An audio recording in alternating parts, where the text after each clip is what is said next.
আরে বেটা সাইডে বাসা আমার কামানের গুলি ছাড় বেমানটারে ভুলায়া দাও কি করে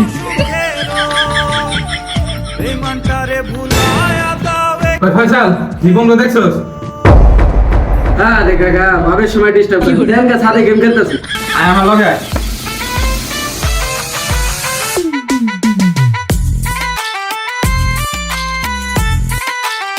গেম খেলা আজকে বাই করতাছি। তুই আজকে শেষ রে কিরে তোরা দূরে যাই না গেম খেলতাছস নামাজ পড়তে গেছিলি? ये फंस गया सी হ্যাঁ বাকি ছিলাম তো নামাজ পড়তে আচ্ছা নামাজ পড়ছ ভালো কথা কোন মসজিদে পড়ছস ক? আব্বা উত্তরপাড়া মসজিদে ওই কস্তাকে হ্যাঁ উত্তরপাড়া আমার সাধুর দল আইছে। আচ্ছা ক হুজুরে প্রথম রাকাতে ফাতিহার পরে কোন সূরা পড়ছিল? এই রোজা রমজান মাস তখন তুমি মনে মারণ দেবো না